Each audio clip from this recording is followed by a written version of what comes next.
接下来我们一起看看对话和任务这部分的课程内容吧。对话和任务密不可分，我们会制作对话系统的 UI， 可以有多个选项来进行对话的选择，也在对话中接受任务。当然我们也会有一个任务面板，包括显示任务详情、任务需求以及任务奖励。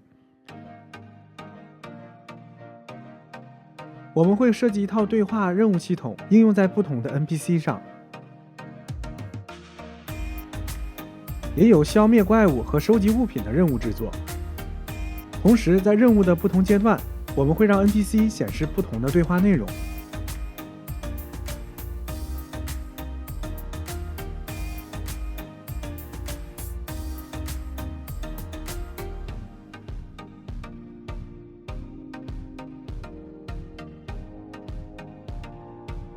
提交任务，背包的数据也会随之变化。